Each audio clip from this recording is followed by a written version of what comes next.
અમરેલીના રાજુલામાં યુવકને મોહજાળમાં ફસાવનાર ટોળકીનો પર્દાફાશ, ખંડણી માંગનાર મુખ્ય સૂત્રધાર મહિલા સહિત 4 આરોપીઓ ઝડપાયા। અમરેલી જિલ્લાના રાજુલામાં એક યુવકને મોહજાળમાં ફસાવી નાણાં પડાવવાના એક સુનિયોજિત કાવતરાનો પર્દાફાશ થયો છે।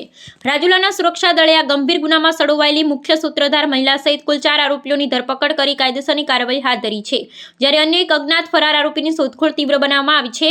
પ્રાપ્ત માહિતી અનુસાર એક મહિલા અને અન્ય 4 ઇસમોએ મળી આ ગુનાહિત ષડયંત્ર રચ્યું હતું।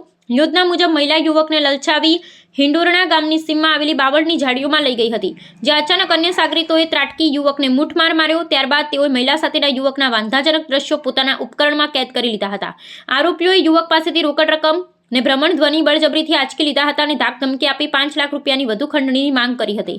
નાણાં લાવવા માટે આરોપીઓએ પીડિત યુવકને ત્યાંથી રવાના કર્યો હતો, જોકે યુવક ગભરાવાને બદલે હિંમત દાખવી સીધા જ રાજુલા સુરક્ષા મથકે પહોંચી સમગ્ર ઘટનાની વિસ્તૃત ફરિયાદ નોંધાવી હતી। આ ગંભીર બાબતની જાણ થતાં સુરક્ષા જવાનોએ ત્વરિત કાર્યવાહી કરી મુખ્ય કાવતરાખોર સમીના સેલોત તેમજ કરણ પટાટ અને જીતેન્દ્ર ચૌહાણ સહિત 4 શખ્સોને પકડી પાડ્યા હતા। આ ઘટનામાં સંડોવાયેલા ને હાલ ફરાર ઘોષિત કરાયેલો અન્ય એક અજ્ઞાત આરોપીને ઝડપી લેવા માટે તંત્ર દ્વારા સઘન તપાસના ચક્રો ગતિમાન કરવામાં આવ્યા છે। નાગરિકની આ સમય સૂચકતાને કારણે એક મોટી ગુનાહિત ટોળકીનો અંત આવ્યો છે। રાજુલા પોલીસ સ્ટેશનની અંદર એક હની ટ્રેપનો ગુનો નોંધાયેલ છે।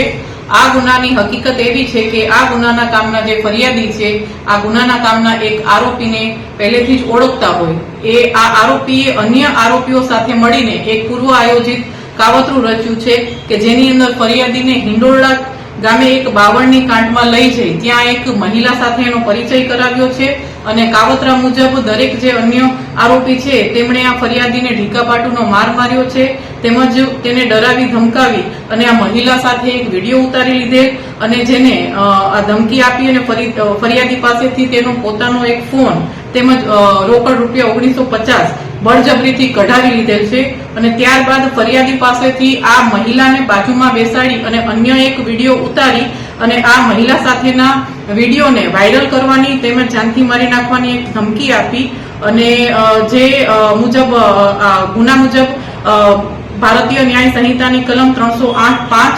115(2), 351(3), 352, 54 અને 61 મુજબ રાજુલા પોલીસ સ્ટેશનની અંદર ગુનો નોંધાયેલ। હવે આ ગુનાની જે તપાસ છે એ અહીંયાના જે પીઆઈ શ્રી વીએમ કોલાદ્રા સાહેબ કરી રહ્યા છે અને ગુનાની ગંભીરતાને તરત જ ધ્યાનમાં લઈને આ સતર્કતા દાખવીને તેમણે પોતાની ટીમને અલગ અલગ દિશામાં તપાસ કરવા સૂચન કરેલ અને ટેકનિકલ તેમજ હ્યુમન સોર્સથી જે આ કામના તમામ આરોપી છે એ પકડી પાડેલ છે। એમાંથી 3 આરોપી જે છે એ હાલ અત્યારે રિમાન્ડ ઉપર છે।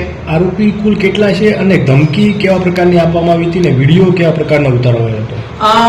આરોપી ટોટલ 5 આરોપી છે, જેના નામ છે કરણભાઈ દંતુભાઈ પટાટ, ઉંમર વર્ષ 25, સમીના બેન વાઇફ ઓફ સબ્બીરભાઈ સુલેમાનભાઈ સેલોત, લક્ષ્મણભાઈ વાલેરાભાઈ પટાટ અને જીતેન્દ્રભાઈ ઉર્ફે જીતુ રાઘવભાઈ ચૌહાણ અને દેસુરભાઈ વાલેરાભાઈ પટાટ।